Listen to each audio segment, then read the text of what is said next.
Are you a member of the privileged class? Do you get special breaks in life? Politicians say they want everyone to have equal opportunity, but then they give special breaks to certain companies. We'll all benefit from it. All benefit? No, all don't benefit. The privileged benefit. Like members of Congress when it came to Obamacare. Is there any other large employer who gets the same treatment? The congressional provision only applies to Congress. Unions complain. But we'll be damned if we're going to lose our health insurance because of unintended consequences. So unions got a special break, and movie makers get a special break. The Michigan Film Tax Credit. Keep it rolling. And movie stars and their kids. Don't ever let somebody tell you you can't do something. Rich farmers get special breaks. NASCAR track owners get special breaks. So do investors in certain kinds of energy. The privileged class. Oh my God! That's our show tonight.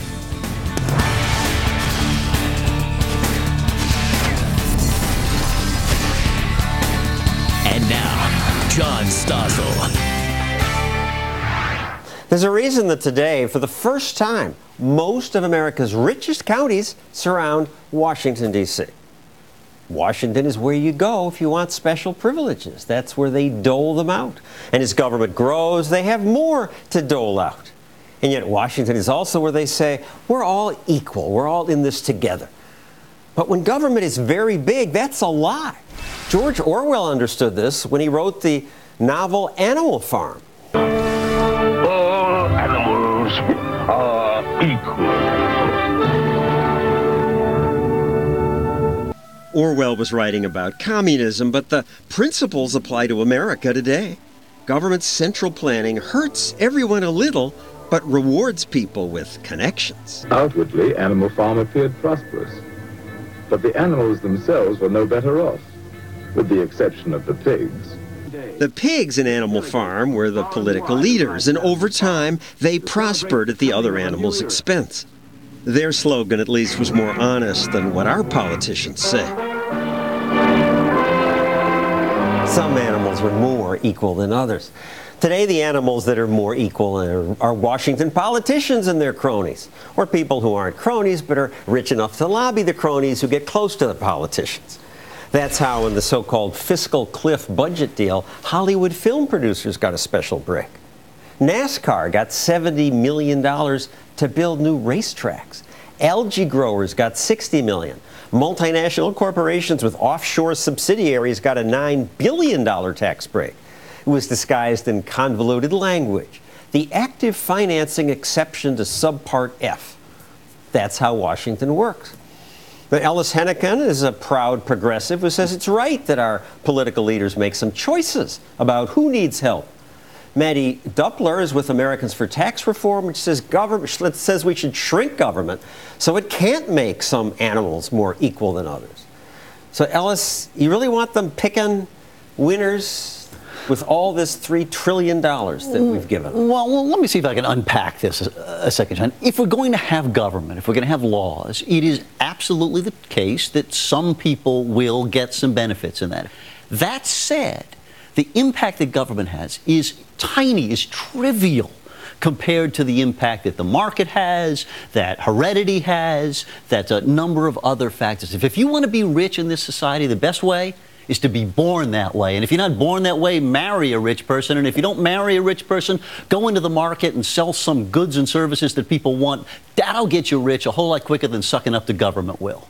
Well, providing services somebody wants, that's fair, but having government give it to you because you know somebody isn't. Well, but it's inevitable, John, that if we want government to do things for us, if we want roads and bridges and prisons and a military and a safety net, someone somewhere is going to benefit from that. But you can't use that as an excuse to not do important things for our society. Maddie? No libertarian out there is going to say that we shouldn't have any roads, we shouldn't have the government involved. The question is, who's building the roads? Can we do maybe a public-private partnership where taxpayers can make their investment back on the road, rather than giving a contract away to unions who supported the politician who's asking to build the road? Those are the kind of questions we should be asking, rather than saying, well, it's no road or no highway. Keep government small so fewer of these choices are in the hands of politicians. I agree. Well, but again, you don't use some notion that, well, there's going to be someone a little ahead and a little behind to make important choices for us. I mean, someone, in Maddie's analogy, is going to have to build that road, and it might be your friend, and it might be John's friend, or someone else's friend. Why are they giving money for NASCAR tracks? Well, listen, electric motorcycle makers. I'm not going to defend every single tax break, but at least in government, John, those decisions are being made by people who are elected by the people. That would be great if that were the case, but look at what happened with Obamacare. Even these representatives that we supposedly sent to Washington didn't read the law before it went into effect. The people who are making these decisions are the administrators at the EPA, the bureaucrats at HHS. These aren't folks that we have any accountability for. You bring up Obamacare. It was supposed to treat us all equally, but surprise, members of Congress got a special subsidy. Senator Vitter grilled a health exchange director about that. Is there any other large employer who gets the same treatment and gets to go to that exchange? The congressional provision only applies to Congress. So Congress is the only large employer who gets that special treatment? It's a function of one of the provisions in the Affordable Care Act. Congress gets a special deal. Republicans and Democrats, oh, we don't want to hurt our staff and treat them like the rest of the country. Listen, I don't understand why you all are so fixated on this. I mean, to work for Congress, there are some benefits you get by being a government employee. There's some things you lose. Most of those people, as you know, could make a whole lot more money out in the private sector. One of their bennies is some special break on health insurance. Why do we need to be so outraged about that? The problem is that's not how the health care law was written. How the health care law was written is if you are dumped off of your employer's health care insurance and put into the exchange, your employer doesn't get to give you any more premium or any more subsidies for your premium for your health care costs. That's just the deal, and that's how it was written in the law. And the folks who wrote that law should have to abide by it as well. Labor unions were big Obamacare supporters until after Obamacare passed and they read it and discovered, ooh, some of us will have to pay more. If the Affordable Care Act is not fixed, then I believe it needs to be repealed. Our health and welfare funds are under siege, but we'll be damned if we're going to lose our health insurance because of unintended consequences in a law, and it needs to be fixed now. And presto, a few months later, HHS quietly published a rule that would exempt unions from the fee he just complained about. But others have to pay it. Why is that fair? Well, listen, this is the way we fight this stuff out in a democratic society. Some people think, oh, no, these other people are getting more than I'm getting. But at least, again, John, it's not perfect, and you're absolutely right, Maddie. People have influence, and some groups are smarter about maneuvering than others. Some people have think tanks that help support them. But you know what? In the end, at least we're doing this in some kind of playing field where that's open to some sort of public debate. Isn't that better? But what is the playing field in this situation? Yeah, right. I mean, we're talking about Obamacare here, which is already the law of the land, which is the refrain we've been hearing from the administration for months, if not years. But he gets to essentially play with the law of the land however he wants. He gets to give these dispensations to unions, to 451 waivers to unions. More than that, I think even. It's not even the exemption on this fee that we're talking about. It's the cap on health care benefits that some companies are subject to under the law. I mean, unions went to the mattresses to try and get as much they could out of the law to be exempt from it, and they really did quite well for themselves. What about the IRS examinations? Isn't that unfair? Picking on Tea Party groups? I think that the facts would suggest that that isn't true, that in fact they're trying to navigate through this Supreme Court decision that allows these political groups to take tax deductions when they're actually doing political stuff. And you know what? I agree with you. Let's get rid of that. Let's make it clean, and let's make all groups pay their fair share of taxes. Does that include labor unions? Absolutely. All Churches. All right, we can agree on that, though it'd be nice if the taxes were lower. A final example. Certain investors get special privileges if they invest in what politicians call green energy. Even after the Solyndra debacle, President Obama told Congress he wants more money given to certain companies to pay for research on new forms of energy. The private sector on its own will not invest in this research because it's too expensive. It's too risky. So we've got to support it. And we'll all benefit from it.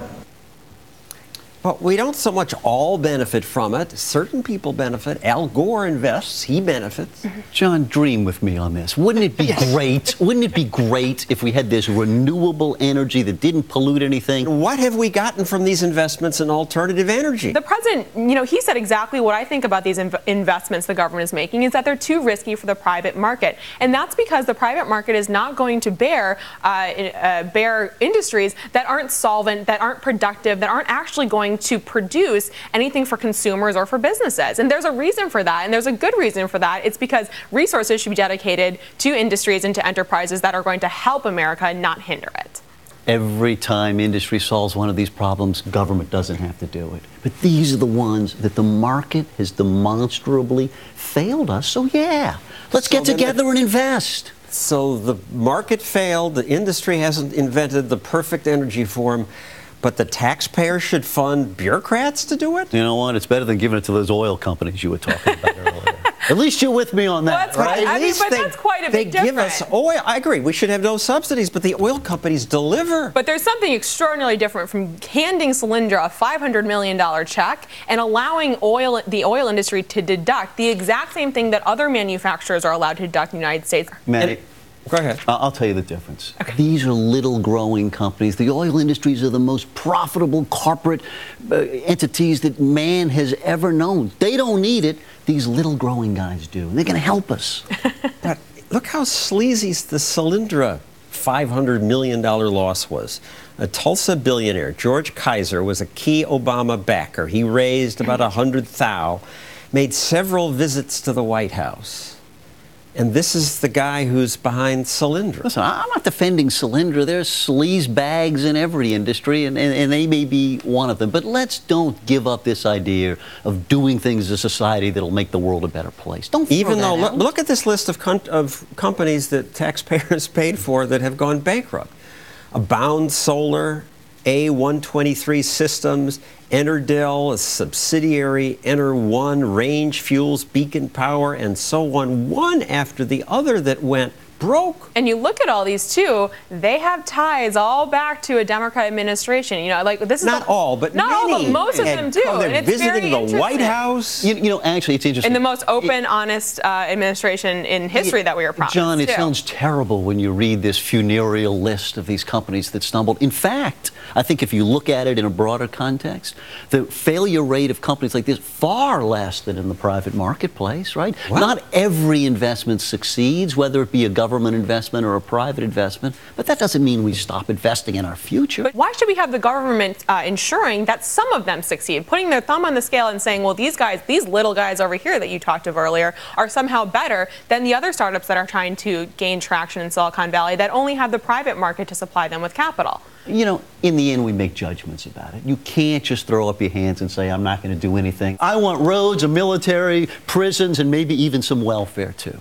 We want all those things, too. We just want to do them better and cheaper. No, less and less and less is what But if we did all those things, most roads are local, that would be 1/50th of the budget. I'm okay with that. What about the other 49%? Good. Dream with me. Don't just throw it out. We're losing the debate because as we debate, government grows. You win. You know what? Vote the rascals out. Thank you, Ellis Hennigan and Maddie Duppler. To keep this conversation going on Facebook or Twitter, use that hashtag privilege. Let us know what you think. Coming up, privilege for movie makers. Governments compete to offer special breaks to Hollywood. The makers of this movie left America to get their privileges.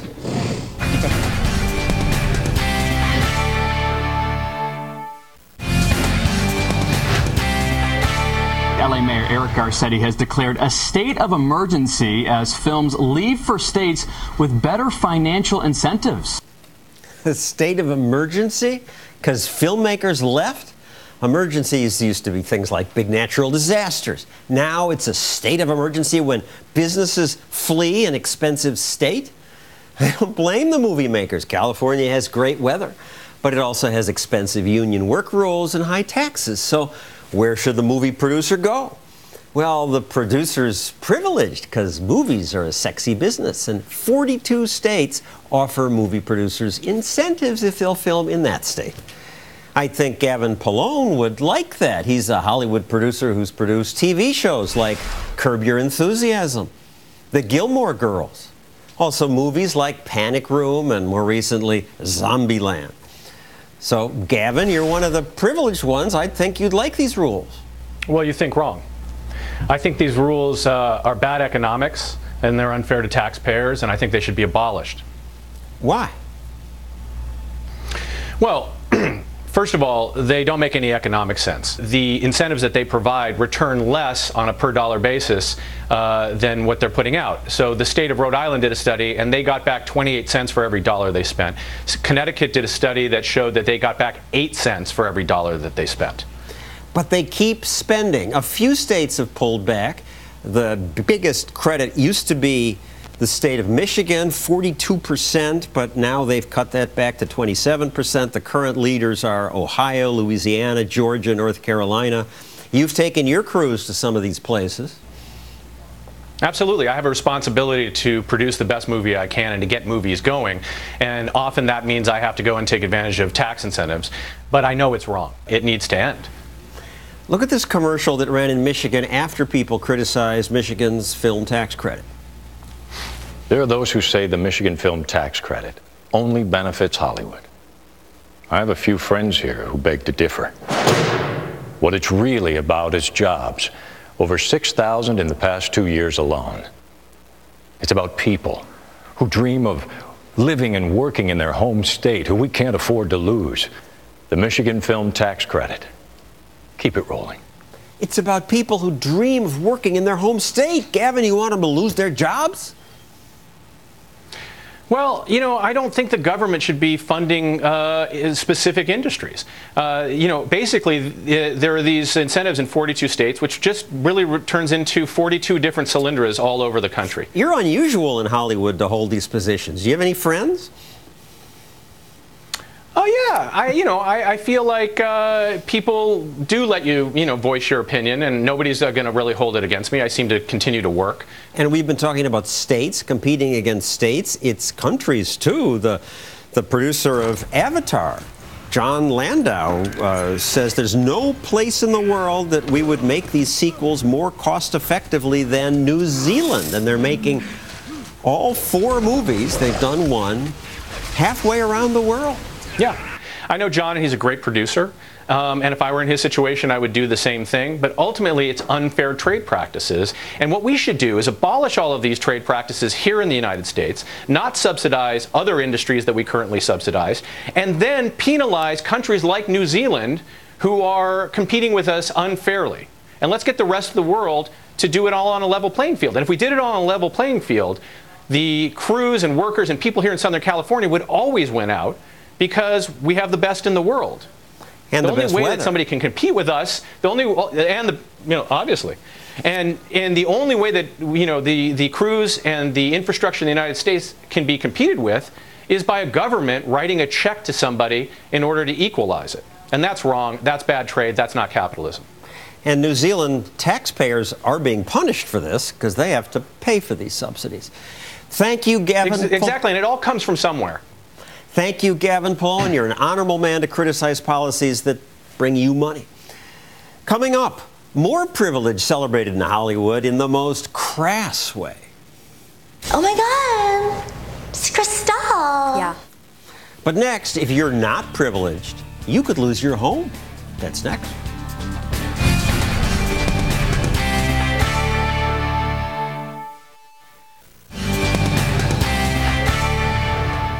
Your home, as you know, it's your castle, unless government officials decide they can do better things with your property for the greater good.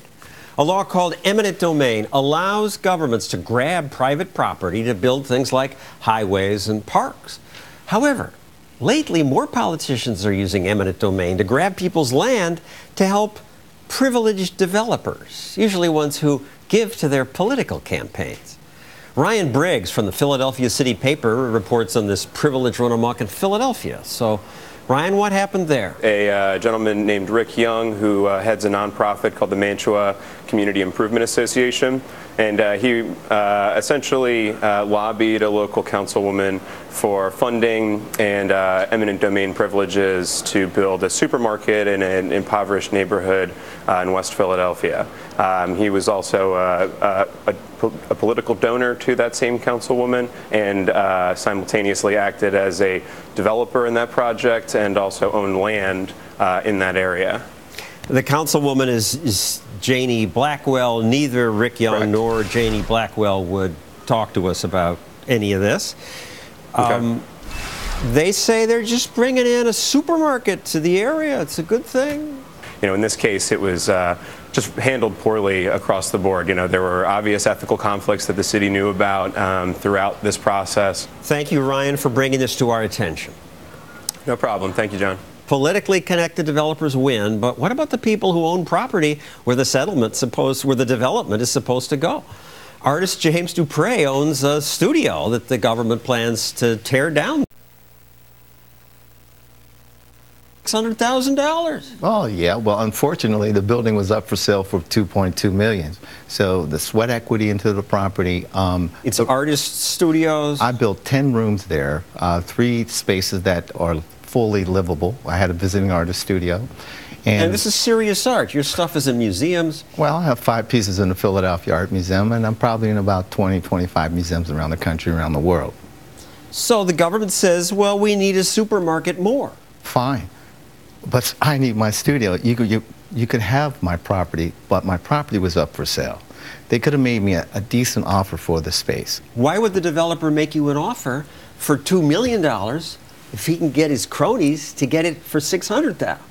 Exactly. It's the land seized. Well, today we got an answer from the Philadelphia Redevelopment Authority. They said, we have met with your representatives and we are working toward a resolution that will accommodate both your needs, and the desire to bring healthy, nutritious food to a neighborhood. It's not a food desert. Yeah, they call it a food desert. It's not a food desert. Michelle Obama talks about these too. This has been studied. There aren't food deserts. Poor people live closer to more supermarkets. So that's the first thing. The second thing, the Mantua community in the city of Philadelphia has more vacant lots than any other part of the city. They decided they wanted this parcel of land. If there are lots of vacant lots, what's this about? It's about seizing the land for future development. I call it the secret plan. Nobody knows what the plan is. Is it about cronies helping other cronies? In Philadelphia, it's called pay to play. Thank you, James Dupre. Coming up, our next guest will defend nepotism. Really? He'll defend these privileged brats? Just because you spend money doesn't make you a bad person. Oh my God.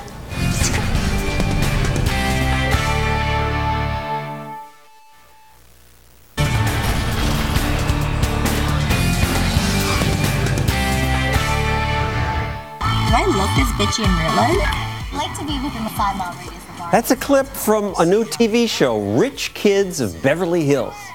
These kids are spoiled, privileged, and they're not ashamed of it. Now, I was raised by immigrant parents who told me, we're giving you nothing. You make it on your own. And that makes sense to me, because America's supposed to be a meritocracy. But Adam Bellows says I'm wrong to emphasize meritocracy. Adam's the author of In Praise of Nepotism. And of course you praise nepotism. You're the son of the famous author Saul Bellow. So you're cheating. He gave you a break. You work in publishing. Well, that's what you would think. Actually, my father was terrible at nepotism. He had no connections that were of any help to me. And even if he had... Come on, just the name Bellow? No, well, that's a different thing. I tried to become a writer in my 20s. I wasn't as talented as my father.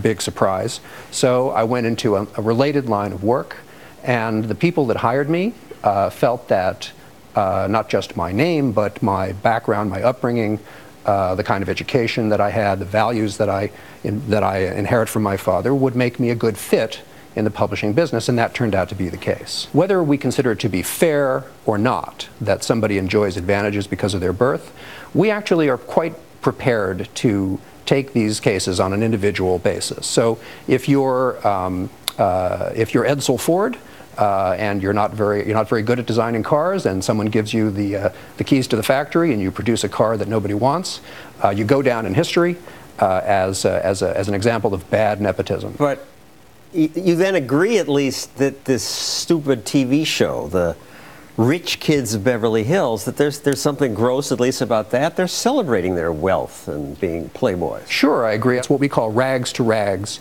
in 3 generations. What do you mean they go to rags? They squander the money? Very often, yeah. That's all too common. That is a historical pattern. It's a cliche for a reason. I'd like to think that the privilege that comes with nepotism would at least be taboo in government. But look at these headlines. At the Energy Department, nepotism is open and widely accepted. Justice Department employees were cited for nepotism in hiring. I mean, at least they were cited, but it's open at the Energy Department. Mm-hmm. That's disgusting. But it's a very old story in American politics. There's always been a feeling in America that that people in politics should be drawn there out of a spirit of public service, not because of some family tradition or family advantage. Barbara Bush, who's the wife of one president and mother of another, said this about her son Jeb running for president. There's no question in my mind that Jeb is the best qualified person to run for president, but I hope he won't. Clintons, Bushes, they're just more families than that. Yeah, there are a million more families than that.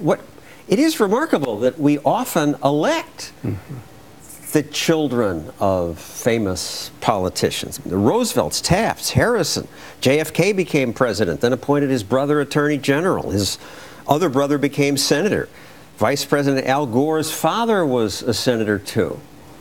The public says we don't like nepotism, but they elect these guys. We publicly and in general condemn it, but privately and on a case-by-case basis, we tend to approve of it. And the reason is that in the new nepotism, the heir, the successor, has to prove his worth either before or after the fact. I think it's interesting that Barbara Bush says that she doesn't want a Bush dynasty. It's too late.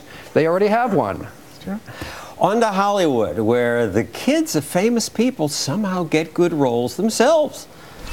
Actor Will Smith puts his kids in movies. Don't ever let somebody tell you you can't do something. Yeah, well, it's easier to do something if your father arranges it for you. Mm-hmm. Hollywood is a kind of a family industry. There are, not just in the acting professions, but in directing, in stagecraft. Well, and acting alone. And acting alone. There Drew Barrymore's the daughter of John. There's Jerry and Ben Stiller. Angelina Jolie's father is John Voight. The Sheen family is interesting. Martin Sheen, Charlie Sheen, Emilio Estevez. Martin apparently was originally Estevez, changed it to Sheen. But Martin and Charlie are more famous than Emilio, so nepotism's working for them. Nepotism works in Hollywood. Americans are not an envious people. That's the hallmark of Americans. We're perfectly fine with say Michael Douglas becoming a movie actor because he's talented. Maybe the movie stars' kids have their parents' acting genes. Maybe they really are good actors. But here's one more example of privilege that grosses me out because it intrudes on my profession. The Today Show used to be a big deal job you had to earn. But did this correspondent earn it? Contributing correspondent Jenna Bush Hager has some firsthand experience on that. Jenna, good morning. Good to see you. I do. Good morning. Hager's her married name, Jenna Bush Hager. She's one of George Bush's daughters. And did Chelsea Clinton earn a job as a correspondent on a primetime news magazine show? Well, I'm really grateful to be here with you. We're happy to have you. So thank you for the opportunity. They have her interview people like Paul McCartney's daughter. They talk about their fame. I love getting interviewed by somebody who actually knows what it's like. Should we go get a drink after this? I think so. Oh, give me a break. It's just so self-absorbed. I agree. It's unfair. You agree with this one? Well, of course. But my point is simply this. If people show that they have some ability, once they've received some benefit, then in general, the public is really fine, perfectly prepared to accept it. Well, I'm not fine with those two women, but thank you, Adam Bello. Next, what happens when government tries to cut back on special privileges? Sometimes the people who've grown accustomed to their handouts riot. And in one case entitled "Dairy Farmers Poured Truckloads of Milk on the Ground."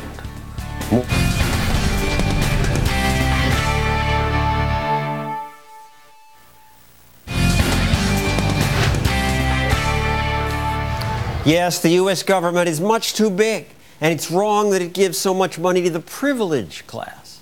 But it could be worse. Our government consumes about 40% of what we produce. Most European governments take even more, and they give big bucks to all kinds of special interest groups. And then, when a country goes broke and moves to cut back on the gifts to the privileged, this happens. This is in Greece, where government controls more than half the economy. And when they asked government workers to work longer because they were going broke, people rioted. And Jolis covers Europe for the Wall Street Journal. So all kinds of stuff is going on like this. That Britain gave $107 million to Rolls-Royce? For R&D in Britain. Now, of course, Rolls-Royce already manufactures a ton of their products in Asia. The French government not only subsidizes movies made in France, but they subsidize foreign movies if we mention France? That's correct. There's an elaborate system of quotas and points and evaluations to look at movies' production plans, to study the script, to see how much of it is spoken in French. And if they qualify, there are very generous tax rebates and other forms of government help for the French movie industry, for the international movie industry. They spend $1 billion on these subsidies. That's correct. They barely have 2 croissants to rub together in France, but that's right, $1 billion, 700 million euros this year. And some of the tortured scripts that Americans come up with to qualify. Here's a clip of one American movie that got the French subsidy because of dialogue like this. On the count of 3, you will be teleported through space and time to your bank in Paris. 1, 2, 3. Now that button activates an air duct that connects Paris to Las Vegas. I don't think they meant to get to Las Vegas via Paris. Yeah, no, this is a fun movie, and it does have a French director. It is a fun, but it's an American English language caper movie. I went to see this a few months ago. I'm sitting there in the theater and I'm watching this plot unfold with these scenes in Paris and French characters appearing, and I'm thinking to myself, there is no possible way this could have come about without someone thinking about the French subsidies. And sure enough, at the end of the film, in the credits, you see special thanks to the Ville de Paris and other public movie subsidies. And where there's a big pot of money, the flies will come to the honey pot. There's a whole industry now in Europe that helps people get the government money. In Brussels especially, where the EU subsidies, about 50 billion euros a year, there are lots of private for-profit companies that now exist solely to advise businesses and individuals on how they can get EU subsidies.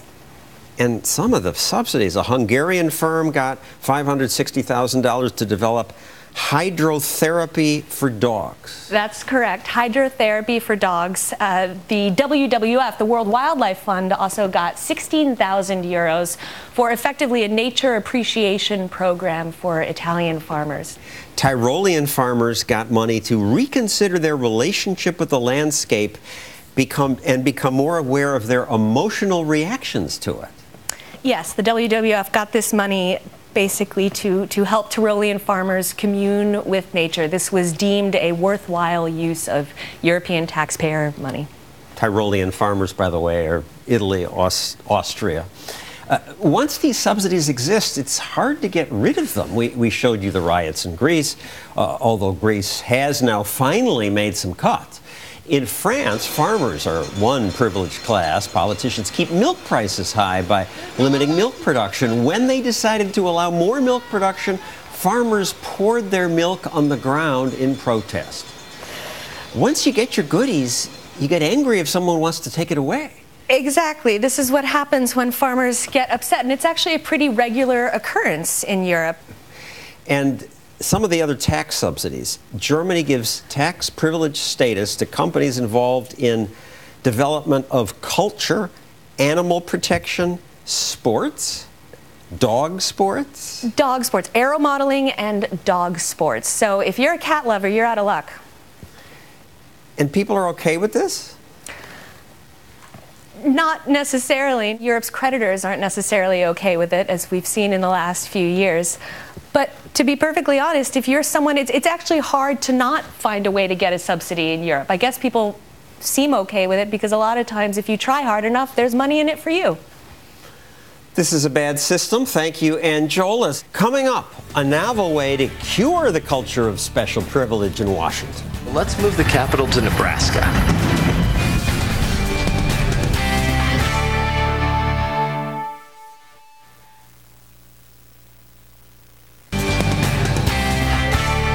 Today, for the first time, most of the richest counties in America surround Washington, D.C. It's because money goes to where people can grant you special privileges. Then the rich get even richer. In Washington, even supposedly underpaid workers build offices that resemble palaces. This is a teachers' union headquarters. We're told it's worth $100 million. Its atrium is called an environmental oasis. It's certainly impressive, but they didn't want us to take pictures of it. We can't just take a picture of the beautiful atrium? They told me to wait outside while union officials debated whether we could videotape. You needed something? We've read about the beautiful lobby, and I'd like to show it to the viewers. They said no, we couldn't tape inside anymore. Now, I wouldn't care about their grand building if they created wealth, but the privileged in Washington don't create much of value. They just feed off the people who do. And as government grows, the problem gets worse. What might be done about that? The way to cure the incredible ineffectiveness and dysfunction of both parties in Washington. We move the capital to Nebraska and leave the lobbyists and the influence peddlers back east. That's an idea from Nebraska's Ben Sasse, who's running for the Senate there. Now, Ben, it's a cute commercial, but why would less privilege be handed out if Congress were in Nebraska? The noun Congress just means meeting. It's 435 House members and 100 senators. We need to leave this permanent bureaucracy and the lobbyists behind. But they would follow the capital to Nebraska. Well, we need to obviously recognize that incremental tweaking isn't going to fix the crisis we have. You're right that a river of money flows to Washington right now, and we need to be talking fundamentally about what are the limited number of constitutional duties that the federal government has. This is a mess. Now, your commercial's called The Outsider. Come on, you were chief of staff at the U.S. Department of Justice, chief of staff to a representative. You had a consulting contract with the Department of Homeland Security. You were an assistant secretary for planning at HHS. You've only been out of Washington a few years. You're just another insider. Yeah, it's a fair question, but it's not reality. You're right. I have worked in Washington for about 4 years, but I'm a private sector guy, and my wife and I are raising our 3 kids less than a mile from where I grew up in Nebraska. Do you think Washington's where value is created? And we don't believe that in Nebraska. The center of the world is small towns in Nebraska, and we think the founders believed that everybody should think that of their states because the private sector is the heart of America. Well, there's nothing small town about this new expensive law, Medicare Part D. You wrote an op-ed in U.S. News and World Report why it's the answer to health reform. This is another exploding entitlement program that favors the privileged, my age group, which is wealthier than your age group. You're giving us more money. Yeah, no, you're certainly right. We're guilty of generational theft right now in America, and I have always opposed unfunded entitlement expansions. The one virtue this one is Part unfunded D, entitlement expansion. Absolutely, and I've opposed it from the beginning, but what Part D has that Parts A and B don't is, at the very least, Part D has a market mechanism as opposed to just bureaucrats setting prices by fiat. But you're right, every unfunded entitlement expansion is a mistake, and we need to get back to budget honesty. It's good to hear you say that. Thank you, Ben Sasse. It's an interesting idea, moving the capital away from Washington, but I don't No, what good it would do, the favor seekers, the lobbyists would just move to the new Capitol. Congressman Alan Grayson says it is the lobbyists who are the real problem. It's not the congressmen, it's the lobbyists. The lobbyists are the royalty of Washington, D.C., and who made it that way? You congressmen made it by passing all these laws. There is that argument, but I'll tell you that the real royalty is not in Washington, D.C. He says it's on Wall Street, and it's true, there's much more money there, but what Grayson and other politicians don't get is that government is force. No matter how rich some Wall Street tycoon gets, he can't force you to do anything. There are only two ways to do things in life: voluntarily, that's the best, or by force. Washington is more dangerous because it can force people to give money and privileges to their cronies. They force us to subsidize farmers, green energy, racetracks, congressional staff. You don't think you're forced? Try not paying your taxes. Men with guns will eventually show up at your doorstep, and if you don't pay, they'll put you in jail. I don't really care if Will Smith puts his son, Jaden, in his movies, or if Drew Barrymore was an E.T. because her dad was a famous actor. I don't care because we weren't forced to pay for those movies. People volunteer to give money to Drew Barrymore and Will Smith. I do. But government is force. That's why it's evil when government gets bigger and bigger and gives even more special privileges to the people behind that velvet rope. Contributors and their cronies. It's another reason to shrink the $3.5 trillion beast that is Washington. That's our show. See you next week.